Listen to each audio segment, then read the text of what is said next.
Um, Hi everyone, welcome to this session. This is my session, and my name is Kenneth Kwan, and I'm based in Singapore. So basically, I work with large organizations to lead change. And of course, it's not just any change, but it is solution-focused change. So my topic today, okay, it's something that is really dear to my heart. Is you basically using the solution-focused approach to deliver organizational results. So I'm going to focus specifically on how we work with large organizations. How do you actually effectively roll it out? Not just one training program, but effectively roll out across like a few hundred managers, and how do you actually measure the differences of the intervention as well? What was before and after? So I will look for, I will explain the thought process behind it, and also and how do we actually discuss and hold conversations with senior leaders so that we can get this whole thing rolling as well. So I will share with you, what works and what are the potential issues to take note of so that you will not make the same mistakes as we did as well in this whole process.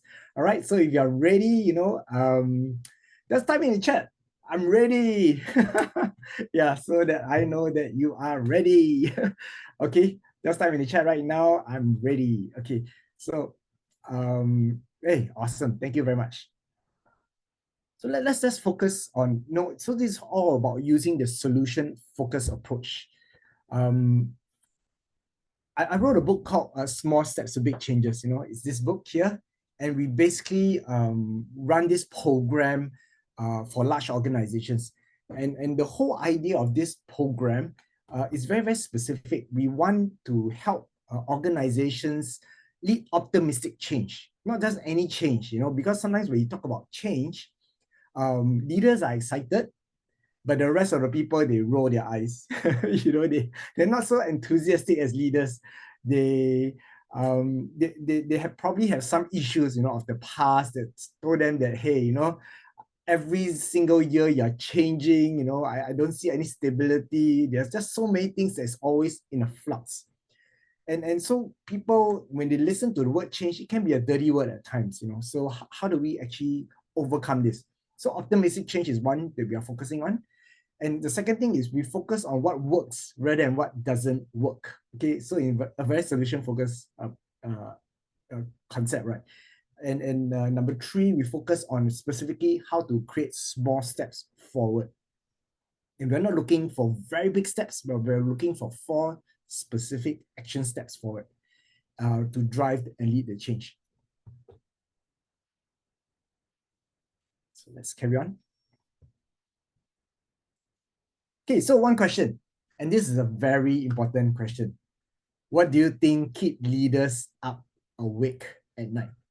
Okay, this is a very important question because if you can answer this really well, you will get the attention of the leader. So I'm just curious, what are some things that you feel that keep leaders up awake at night? What's the things that they constantly think about that frustrates them or they are very concerned about? Can you please type in the chat below right now? Just type in the chat. Let me know what do you think keep leaders up awake at night. Okay, let's have a look.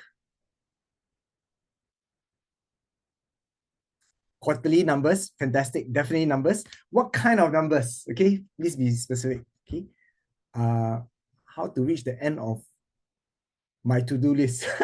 Yes, and probably they will never reach the end of the to-do list. Honestly speaking, people. Okay, fantastic. Balancing people and results. Revenue targets. Okay, so I want you to be very specific. What are the exact things that leaders usually think about? Okay, if you know, just type in the chat. If you're talking about people, what about people? What exactly about people are we talking about? What kind of numbers or results? Let me know. Revenue results, definitely. Stock price, fantastic. Okay, delivering results and achieving a high and even unrealistic targets. True. And we have seen in organizations, they have many different numbers when it comes to revenue. One is the number that we think we can hit. Another number is the one that we tell our people. And the third number is a stretch goal. So sometimes even in organizations, they have very differing numbers as well. And it's not easy to get alignment. commitments and engagements. Yeah. Okay. Fantastic. Yeah. And motivation as well, right? I want to get. So this is a very important question, because when you want to talk to leaders, you want to get the attention of leaders, we need to be able to articulate how does solution focus actually help them achieve the numbers or the results that they want. A lot of times, I've sat through a lot of sessions in solution focus. It can be very fluffy at times. It's about the feeling, it's about the thoughts, the concepts. But end of the day, if I'm a business leader, if you think about it, a lot of what you say, is good. But how does that help me as a business leader to achieve my results? And this is where we need to make the connection, or else whatever we share is just something that, it's something that we like a lot, but we are not able to prove a very direct correlation to how embarking on a solution-focused journey will actually deliver on business results. So this is a very important thing. What are we speaking to our clients, or even to the people that we work with, on how does solution focus help them achieve or able to solve their concerns? Okay, so I just want to share that in solution focus, or basically leaders, they're concerned of over two categories. Okay, I put them in two major categories. Is what we call the increase. Increase are basically increased sales, increased revenue, and also increased profitability, right? It's not just revenue is not just important, but profitability, or even they use the keywords like EBITDA. Okay, EBITDA, and they also want to increase productivity. They want to increase market share, client satisfaction. In fact, for some of our clients, I remember is the Net Promoter Score, NPS. And even when I work with a large public hospital in Singapore, it's not about revenue. It's about patient safety. It's about patient experience, and what we call the throughput. That means how fast a patient enters the hospital and how fast they exit the hospital. And this term, if you use the word throughput, wow, the leaders will be like, wow, yes, you're speaking my language. Tell me more about how you can help me. And beds in Singapore is a very sensitive thing, and we want to reduce long waiting times for beds and make sure that it frees them up for the really critical cases. So these are the increased things, that we need to constantly think about and talk to leaders, especially when you want to get their attention. So we're talking about how do we get attention, so that we can talk about how we can use the solution-focused approach in creating change, leading change, and delivering results. Second group is basically what I call the decrease category. Of course, leaders are always interested in decreasing cost. I remember I worked with a very large telco company in Singapore. They are very specific, 10%. Wow, I want you to be able to decrease costs. And all the leaders are all pressured to find ways to decrease costs, and to so much so to an extent where they realize that if people leave, they come back feel already. They just come back feel because people cost is a big cost, right? And of course, the leaders will be barking at them. Is think about how do you use more automation. And you can see they're very stressed. I already have very little people, and I don't have much time, and I still have to think of automation. And it's not easy to think of automation when I don't even have the headspace to think about it. So, and of course, leaders are always thinking about how can we decrease risk, lead time, how fast can we do certain things, loss of talent, or even talent retention is a very important thing. And even the loss of the time taken to go to market, if you can decrease this, that means we are able to go forth a lot faster. So these are the two categories that I think that when we speak to leaders, it's very important that we understand what's important to them. And it's really about asking and talking to them about what's important to them, and how would they know that things will be different, and that's where I love the SF approach, because we don't just get them, sometimes some conversations can be very problem focused. They start sharing about why certain leaders are upset about certain results that they are seeing, the culture, the people. But in our approach, we are focused, we are very curious on, okay, what will be better for you? How will you notice that when things are better, especially when it comes to culture? How will you notice that that you have the right culture. What do you want to see? What will be different in this whole um, new level, when people are really talking about a difference in a culture that enables them to work a lot better. So, and so I want to share with you a framework that we use in Deep Impact. So I come from Deep Impact, and we use basically a 5Ds framework, which we speak with the clients. And I want to bring you across the whole process and just to help you understand that, it's not just a training program that we offer people. Sometimes I've seen a lot of practitioners, they are excited about a training program and it's fantastic, it's useful, but they are unable to correlate how the training program can deliver the numbers that the leaders are interested in, or they maybe sometimes cannot help the leaders see that it's a sustainable process. So how do we actually, the whole intention of my talk is to show you how solution focus can be embarked in an organization, delivered across a few hundred people, and of course, how do we measure for results and deliver results at the same time. So basically, I just want to share with you, there are 5 basic components. Number 1 is discuss the business needs, define the leadership involvement. Number 3 is basically deliver an immersive experience. Let them go through this, train the participants. And then number 4, determine focus action after the program. And number 5 is basically document sustainable change. Okay, it's not just about change, but how do we document it and show the leaders that there are actually results, things that has happened, things really happen because of the whole approach that they have embarked in. So let's go to the first one. Discuss business needs. And this is why I ask you the very first question. What do you think leaders, what keeps leaders up awake at night? Because when we talk about, and usually all leaders, if they're very senior, up the food chain, they are usually thinking about very specific numbers. It can be their balance scorecards, very specific numbers that need to hit. The tough part for leaders is that they usually own the numbers, but the rest of people may not know the number. It could be sensitive, it could be a sensitive number. And because the rest of people don't own the number, it's not easy to even achieve that number because I don't even know what's the target that I'm supposed to be shooting at.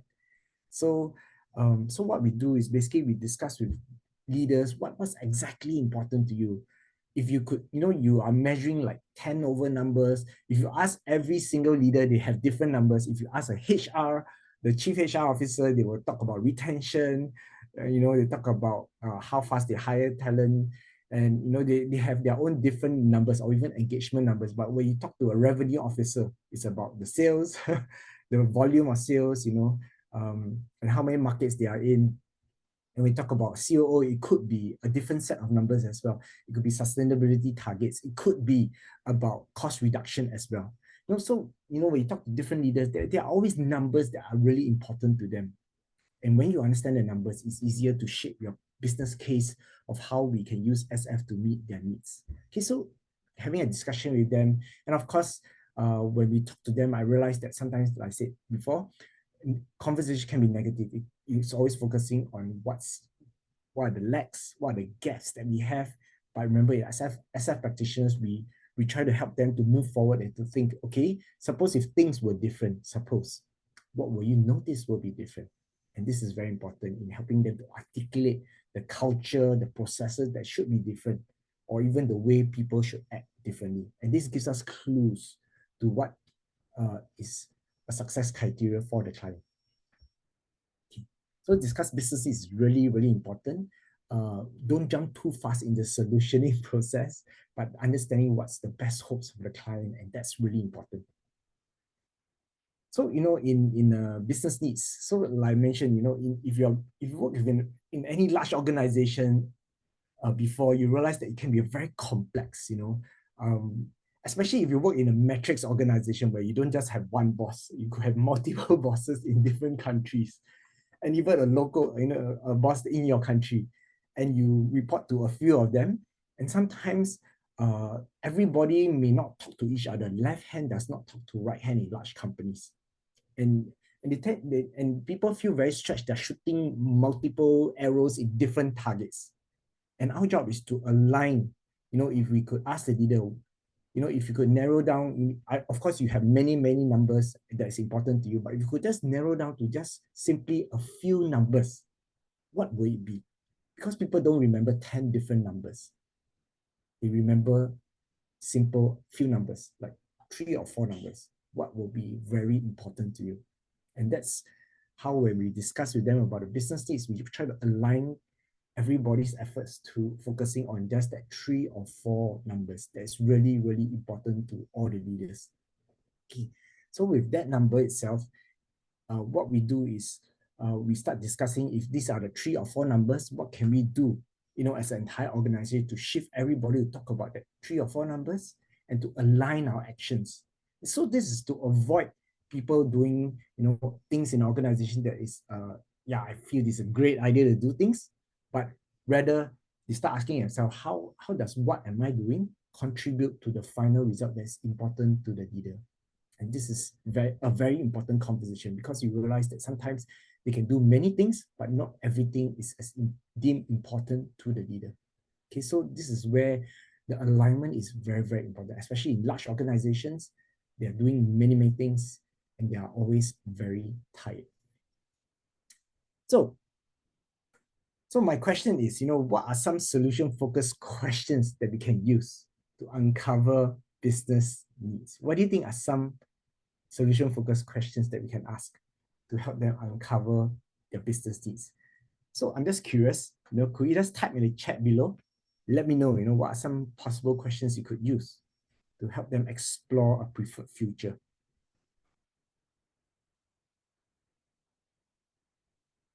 Yeah, please type in the chat below and let me know what you think.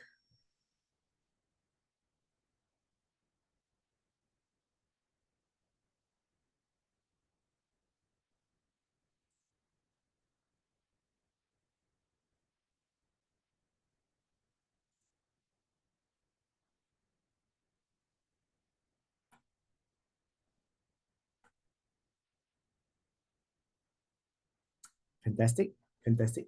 Lina, suppose if all the numbers really look flattering for your organization, what will be different? Yes, getting them to notice the difference is very, very important. Okay, fantastic. What else? What else? What other questions could we use?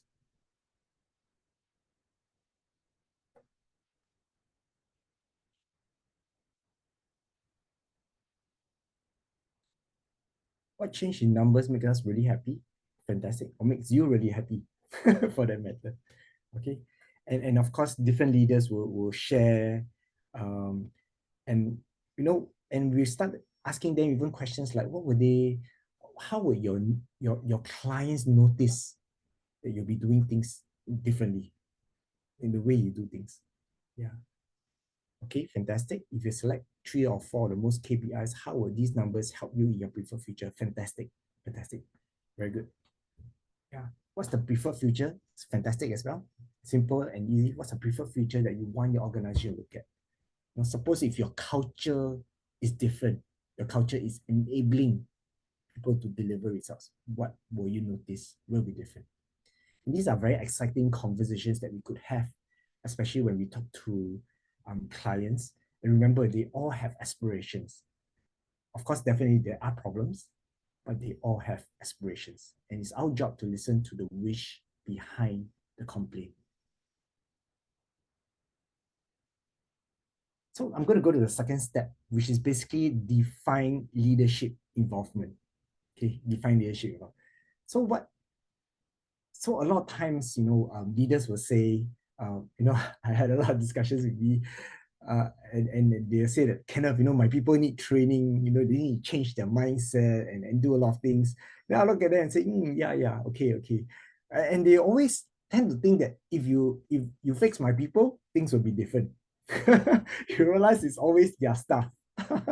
But somehow there's nothing on their part. And I'll be curious, I'm just curious, what part what's your role in this whole process? And that's where they start thinking, you mean I have to do something? Yeah, I'm just curious. What is your role? And this is really important because a lot of times leaders want their people to change their mindset, change the way they do things, right? And we all know that, if you could train, you could run a training program, but then when they go back to the organization, the culture does not enable them um, to use all the new things that they've learned for program. And of course, Peter Drucker, the father of modern day management, he says it very clearly, right? A culture eats strategy for breakfast. And it's so true. You can teach them new things, but when they go back into the environment, they realize that, hey, it's I'm supposed to think about possibilities. I'm supposed to focus on what works. But the rest of my colleagues don't do this. Even my bosses don't do this. And when they have a what we call incoherent experience, inconsistent experience, what would they normally do? They'll fall back into their old behaviors again. So we remind the leaders that, hey, leaders are really, really important, and that's why we make it mandatory that if we want to see real changes in the organization, we need to work with the senior leaders as well. We definitely need to enroll the senior leaders, the HODs, and the middle managers as well. You cannot just train one group of people and expect things to just change instantly. Of course, there will be changes because we're using the whole SF approach. But if you want to get alignment, consistent common language, and a consistent philosophy in how we see and do things, then it's very important to make sure that the leaders are aligned with you.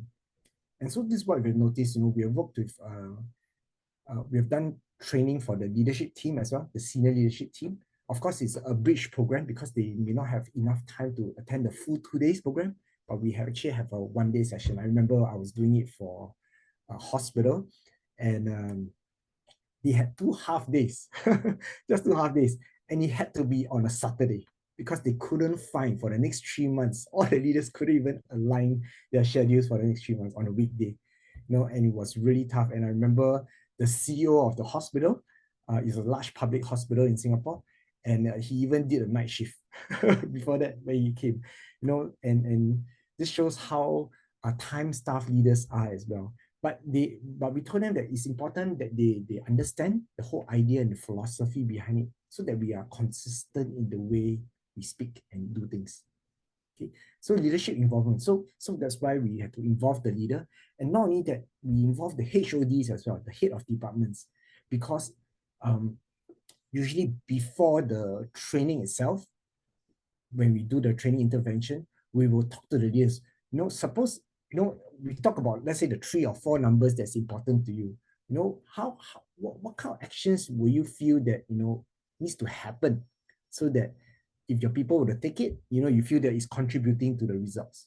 And of course, they say, Kenneth, for example, the hospital, if there's anything on patient safety, patient experience, or even the throughput, we are very happy, go ahead. And if, of course, one of them was also mentioned that, of course, if there's cost savings, I'm really, really happy. So these are the discussions that needs to happen before even the training program starts. And of course, we start briefing the leader that, okay, their staff will start embarking on this journey, and we need them to support their staff, not just demand results from their staff, but to support their staff into checking in with them, talking about what can I do as a leader to basically help you remove obstacles so that you can succeed in what you do. Okay, so these conversations are ongoing before they even start the program. It's very important to do it before, not after, because sometimes if you do it after, what we've noticed is sometimes the leaders are really busy. They can't just meet up with you, and they take like 1 month or 2 months. You have lost a lot of momentum already. Yeah, and the people can't start. So the leadership's involvement is important. We're talking about the department heads, or even the may not be the senior leadership team, but the department head, and also the one level down just below the department heads. Okay, deputy directors or the other assistant directors. So stage 3 is basically to deliver immersive experience. And of course, your program, we run a small steps to big changes program, and it's really fun. We share with them the whole concept of solution focus. What does it mean to create possibility thinking? Let them hold discussions with each other, let them understand, create a preferred future and engage in conversations. Then, of course, there's some exercise where they focus on what's working well rather than what's not working well. And I want to share with you, this part is very interesting. So in the discussions, especially when the leadership team, I remember one particular thing, in a hospital, the discharge timing is very important. So I remember that I was once hospitalized, and at 9 o'clock, they told me that, hey, Kenneth, you can get ready to be discharged. And I was so happy, I was so excited. I changed, I got ready to go back home, and it was only up to 2 o'clock in the afternoon. Then I was officially discharged. I was really upset, really, really upset, because there's so much time. But of course, it's very easy for for me to just think, can't they just do it faster? But actually, it's a very complicated process where the doctor needs to see you, they need to clear you. Then, of course, the nurse needs to brief you on what happens after that. And then, of course, there's an administrator to talk about the future appointments. And then after that, they will have a person who needs to give you the documentation, lies with you the documentation. And after that, you need to collect your medication as well. So you can see there are many moving components. It's not so simple. So of course, when we talked about discharge timings, and of course, it was a very sensitive topic. But remember, we are all SF trained, right? We started focusing on, okay, discharge, some may not do it well, but I'm just curious, what about those that did it well? What did they do differently? And these conversations all of a sudden, created a lot of excitement within the leadership team. Yeah, why did this particular ward do things in a certain way that were able to discharge their patients a lot faster than most of the other wards? Is it just luck? Or is it something that they do intentionally? And that's where in Solution Focus, we pay a lot of attention to what works. And the best part is it created a lot of happiness. The discussions tend to be very energizing because they focus on what works rather than what doesn't. So in this conversation, so we deliver an immersive experience. One thing I think that works really well in creating the business result is we actually invite every single person who attends the program to bring a real business case, something that they want to improve, something that they feel frustrated about, that if they acted on it, they'll be happy and their boss will be happy as well. So before they even come in, they already know that they want to fix, they want to work on something. So this is very important because sometimes when they don't have a very specific thing that they want to work on, they tend to be like tourists. Tourists are basically like people who just come on a vacation 2 days, many days, just have fun, eat as much things as we can, and just relax. But they may not be all out. But when we tell them that there's a real thing that we want you to come prepared with, all of a sudden you can see there's a vested interest for things to be better and different as well. So the deliver an immersive experience is very important in creating the experience and also working on a real business case that they're having. And of course, this is a program, parts of a program that they went through. It's quite fun. And interestingly, so my company is Deep Impact, and we have a model, a solution focused model. We call it the DEEP model. And D stands for, basically, it's acronym, right? D stands for design a preferred future. And then we ask them to examine what's their preferred future, how would they notice that things are better with respect to their clients, their colleagues, or even themselves, how would they notice that things are better? And usually that's the part they start exploring and they start noticing that, hey, there are just so many beautiful things that you want to see different and better as well. And of course, we use a scaling, explore the current position. E stands for explore current position. We're on scale 1 to 10. Where are you at right now? And then we examine what works, what is really working well, and what has worked well in the past so that we can replicate certain things. Because remember, we don't grow to such a big organization by failing every day. There must be signs of success. And of course, the last part, the fourth step, is basically plan steps forward. Okay, what is your specific small steps forward? And we're looking for N+1 movements. It's very important to help people focus on small steps. Why? Because a lot of times if you think of a big step, they tend to procrastinate. They tend to think that, oh, everything is about IT. If the IT just sort out the system, or just create a very specific workflow for us, things will be better. But we all know that IT systems take a very long time to build, and it costs a lot of money as well. It takes time. So we usually ask them, okay, we know that this should change, this system should change, but I'm just curious, what's your small step? What's your part in it? What's one small step you can take right now to move the needle, move towards the business results that's important to the leader? And from this, they can start realizing that, hey, actually I have the power to be able to identify and do all these small steps. And that's important. Okay, so we use the deep model in the whole process. The next part, and this is the part that I'm really excited about, determine focus action. This is important because, what we've noticed is that clients tend to take a very transactional approach to training. What do I mean by that? Transactional. It means that, they're always thinking in terms of training programs. Okay, what's a 1 day, 2 day program that I can take, and they assume that if they take it, things will be better in the work. But we all know that this doesn't happen instantly. Okay. And in fact, from my experience, there is usually a lack of follow through. So most of the time when companies do, conduct the training, they will learn, and then after that, there is a very poor follow-up. They will usually leave it to the individuals to follow up and to act on it. And that's where we convince the client that, it's not about the learning, but it's about the journey. The journey is important. And what do I mean by journey? So we believe that embarking on an intentional journey will actually deliver better business results. That means we journey with them at least a period of 6 months to even 3 years. We have a whole system where we work with them over 6 months to work on something, and something that is really important to them, and they feel that they need to move the needle. Of course, 6 months doesn't mean that they can solve everything, but we want them to be able to create momentum. And most of the time, within 6 months, they are able to create certain momentum or even solve some of the things that is pressing within their area of responsibility.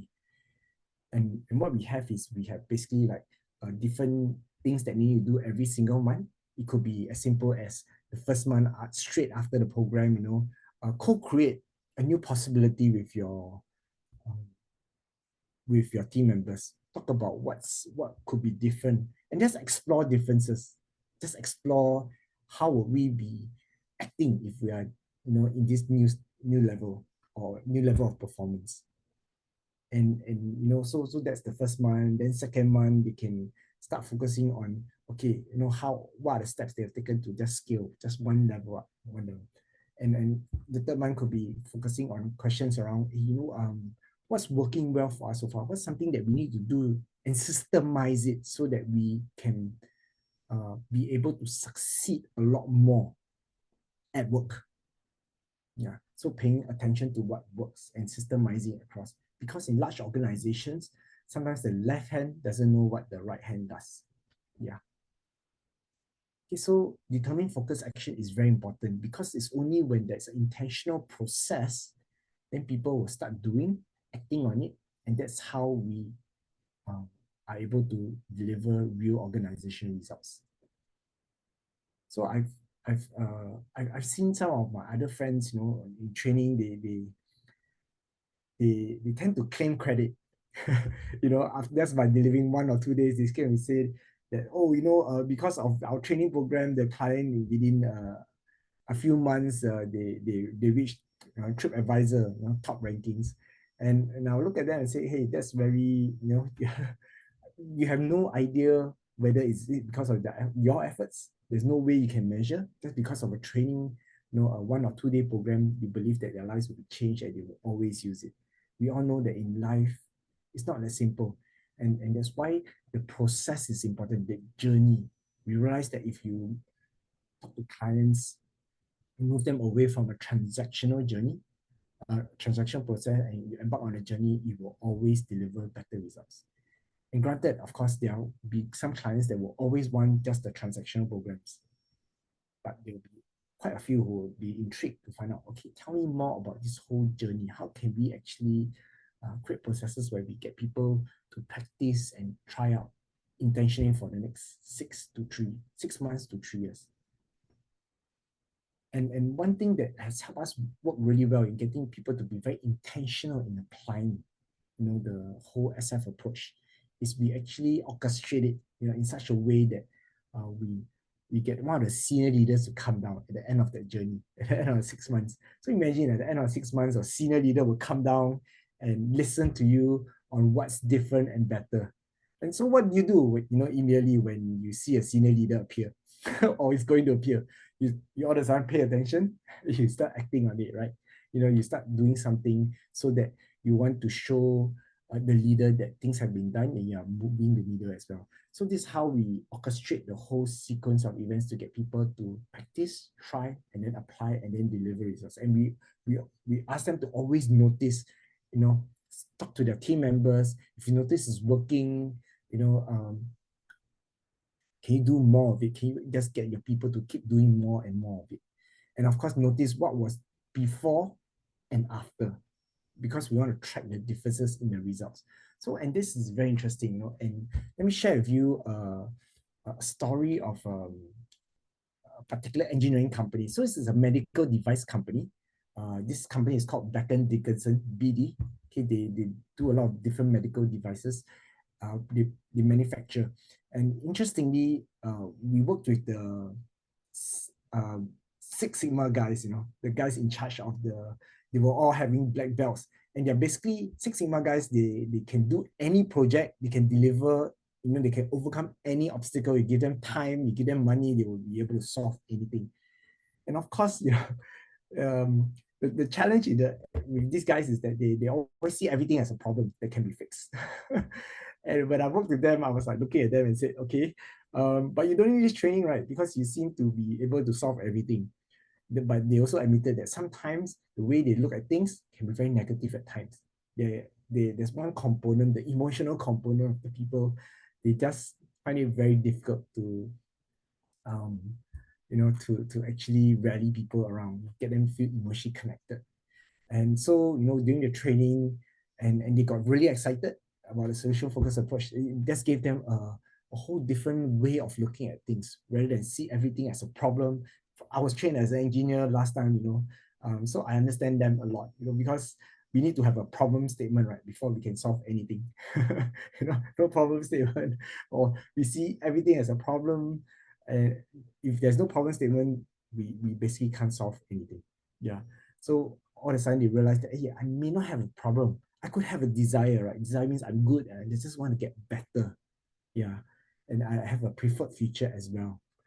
And so this particular company, they got very excited, and then they started having one of their meetings, which they have one weekly meeting. I remember it's 30 minutes. It's called the Bliss meeting. This Bliss meeting is every Monday, I remember.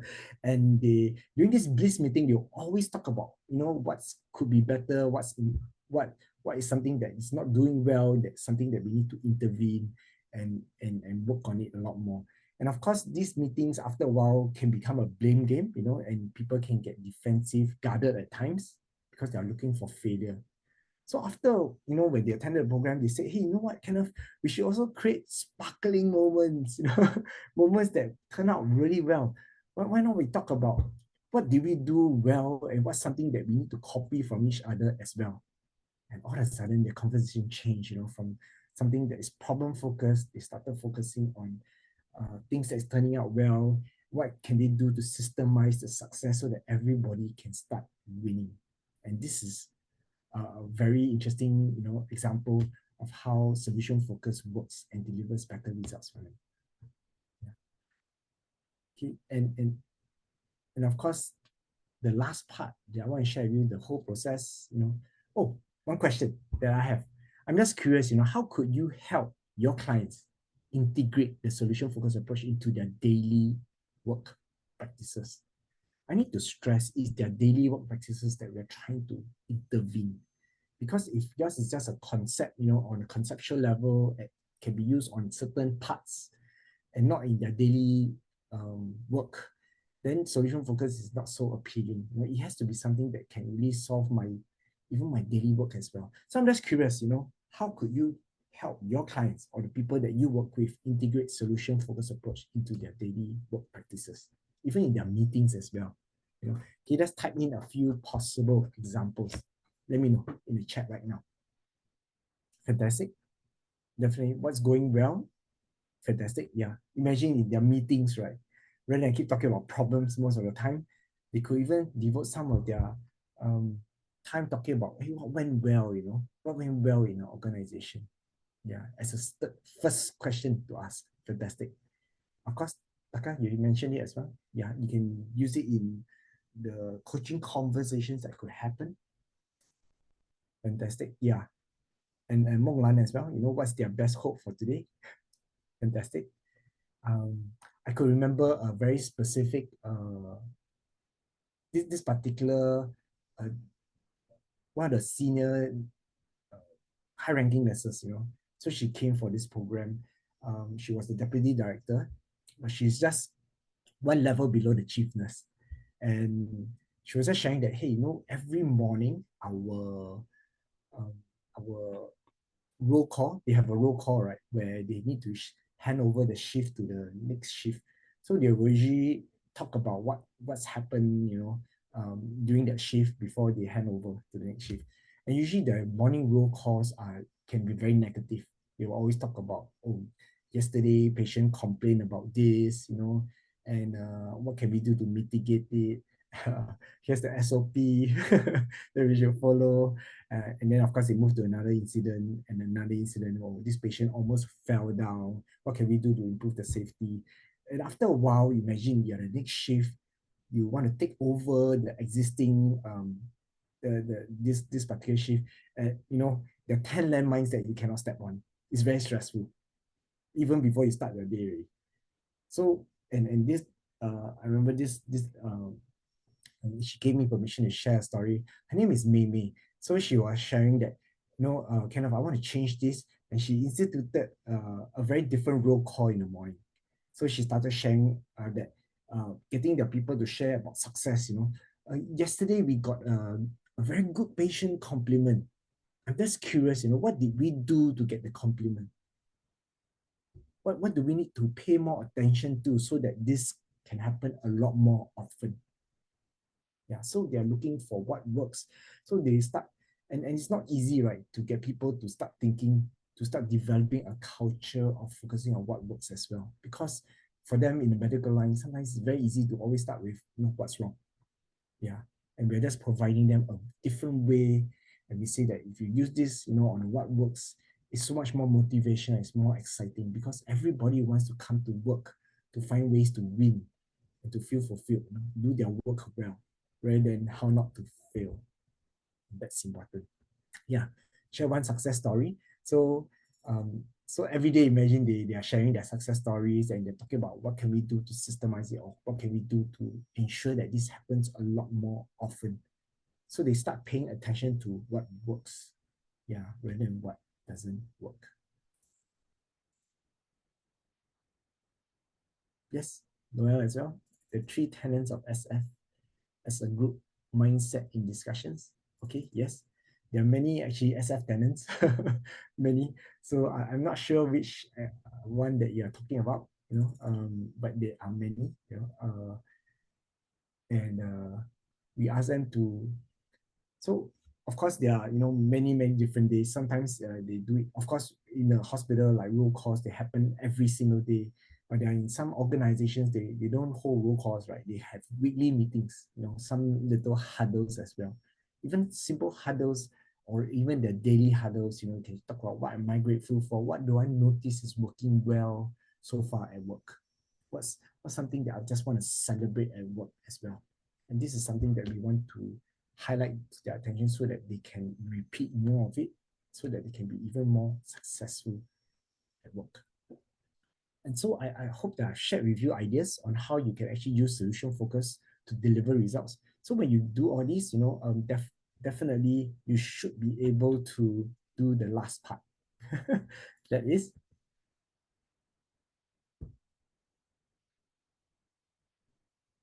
document the sustainable change, and the last part is when you start documenting the differences, what was it like before and after. So what we tell our participants to do something simple that you can tell your bosses, don't just say make statements, oh, people's morale improve. What do you notice, that made you say that their morale improved? What could you do what couldn't you do previously, and what could you do right now? And help them to, so very interesting. That's how we got all the different documentations. They will start sharing that, oh, I remember in a particular hospital, there were certain lab tests that was consistently ordered wrongly. So sometimes they average about two wrong lab tests a month out of the many hundreds, two. And so and of course they were blaming each other, right? Like, oh, because you didn't write cap properly, and then the lab people will blame the nurses, and then nurses will say, but you gave me a form that the box is so small, I had to cram everything into that box. It's frustrating, right? And they are blaming each other. So until one of them said, okay, I think there's been too much blame. We could always say that, because in our program we can always say that they're stubborn, or maybe what we can do is to reduce the friction. When was the time that they actually wrote a lot better?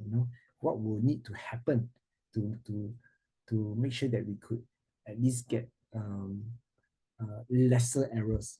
So interestingly, she went to look at the form, and then she said, "Oh no, we just change the form, okay?" and she said that anyway, there are just so many fields in the form, and most of the time they don't feel finished. They don't fill up all the details. So why not we just? I feel that these are the four fields that most people will usually fill up, and then the comments part, I'll give them a really big box.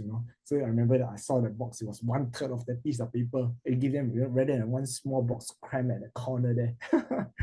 And after that, you know what? She measured over a period of 6 months, no more errors. And that's the beautiful thing.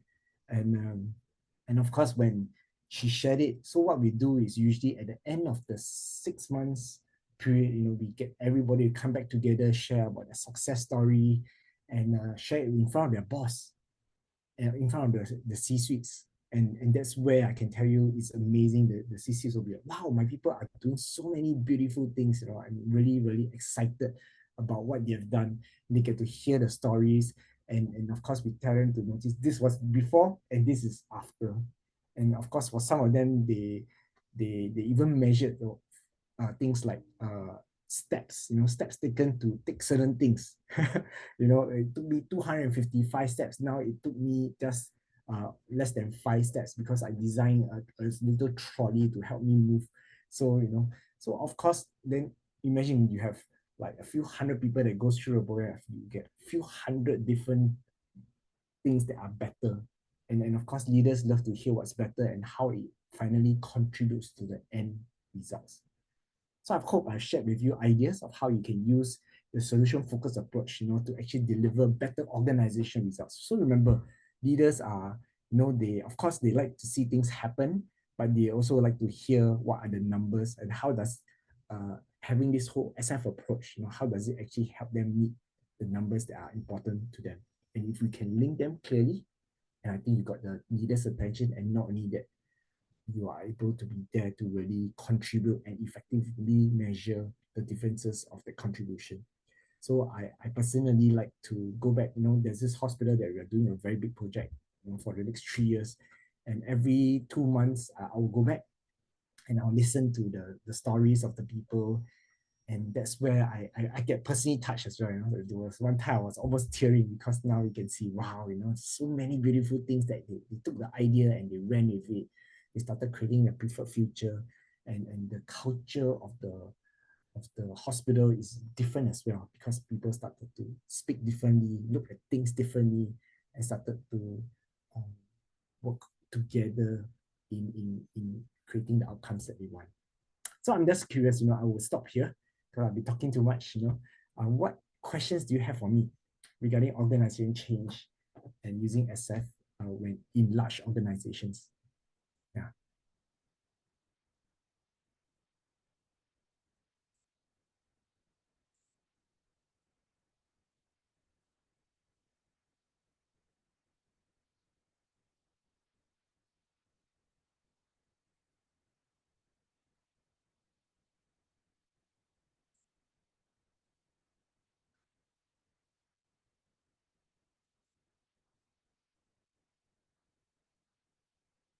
Yes, please let me know.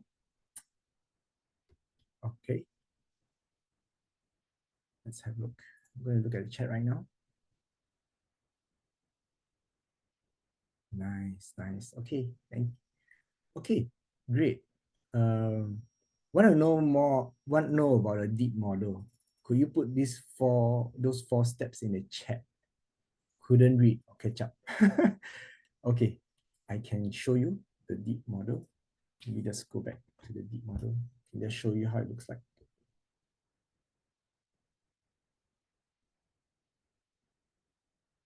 Yeah, this is the deep model that we use. We provide, of course, every stage of the deep model, there are certain questions that we can ask as well. So we use this as a systematic approach for our participants to engage in a conversation. Okay, this is the deep model. Yeah. Okay, Sharon, you asked a fantastic question. Can you give some examples of how behavior changes reflected in better revenue? Um, so for us,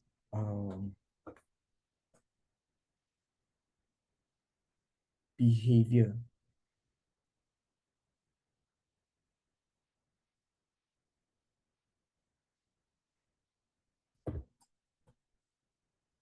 Okay, so if it comes to behavior changes reflected, so if we talk to a leader, what's important, especially if you talk to sales leaders, how would they notice that things are different for them? So they will make statements like, "Oh, my people um probably like make more calls." Okay, because it's a numbers game, right? Sales is a numbers game. They'll make more calls. They will create more appointments. Develop more opportunities, and and this is how. Okay, then we will ask them, suppose if you were to do a lot more of it, I think I usually like to always focus on the impact of what they will do differently. If they do a lot more of this, how how how do you think it will help in your sales? Or then they'll say, oh, if my people were to be able to um, create more opportunities for meetings, they will sure hit their numbers. Okay, then we start focusing on, okay, what I'm just curious, what is a number that you want them to increase or ramp up to? So they will know because they already will have calculated it. And um, so we can only say that they, because there's more activity, therefore it will guarantee you should have a better result. I don't think we can ever guarantee anything, but in some of the cases, I think we actually ask them to document the before and after. Yeah, so sometimes it's about speed, sometimes it's about they realize they created better experiences for their clients. Um, so I'll be very curious, what could they, so for, um, I remember when I was working with a particular company that do electrical components. We did an offsite with them in Thailand. We started focusing on what will what will be, what did the salespeople do that created a better client experience, and not only that, what were some questions they asked, especially it's a B2B sale, right? That actually resulted in the client favoring them. So we started to ask them about what do they notice to have work. And sometimes it's so intuitive, right, in their minds, but they don't realize that it's actually there could be certain things that they could do to influence buying outcome as well. Yeah. Okay, how do we ensure organizational sustaining SM practice? Fantastic. And this is a very important thing.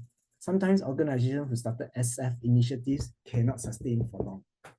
That is beautiful. And this is the golden goose question. That's a very important question, in fact, because we can train people in the whole SF process by getting them to do it. So I want to share with you what we've noticed to have worked really well. And this is not really for the faint-hearted. But when we started employing this, then we saw better results. You need to always identify change champions in the organization. That means people within the organizations And usually these are not the top management. They are not even the HODs. They can be middle managers to help the leaders to sustain the change, to create more conversations around what works. So these people, they are your champions. They usually we identify people who are a lot more eager, who like the program a lot more, who are a lot more influential. So there's a certain criteria that we have. Uh, and we get them to constantly talk about the SF practices in the workplace. And then they will hold their own meetings within the group to talk about how we can implement the ideas. So you need people to champion it from within. Because for you as an outsider, you are just an outsider. You do your program, they don't report to you. They only report to their own people. So when they see an internal person pushing it, it's very different. Second thing, to make it work in a more sustainable. That's why remember I mentioned to you it's a 3-year process. Why 3 years? Because some of the clients love it so much that we realize that if we work with the very senior leader to discuss about change, things happen. You cannot have a person who like a delegated authority, like a few levels down to just administer this whole program. Everything just talk to this particular senior manager. This senior manager will not be able to move many things. So what we've noticed is where you talk to the key leader, usually it's the CEO or the delegated leader, which is among the senior leadership team. It could be maybe the CHRO or the COO, who has vested interest to make things happen. It will usually be a lot more sustainable because we will have conversations with this particular leader every 3 months. The magic is every 3 months, talk about and it's all about implementation. How can we help you to implement more, So for example, we started off as a concept, right? Solution focused. Then we start asking questions like, hey, I'm just curious, if you were to have it in your meetings, how will your meetings be different if, let's say, SFS is implemented in the meetings? Then they will start thinking, yeah, correct. What if there's certain slogans that could change as well? So I remember we were talking to this organization, and they started changing some of their slogans to fit the consistent message that we have as well in our program.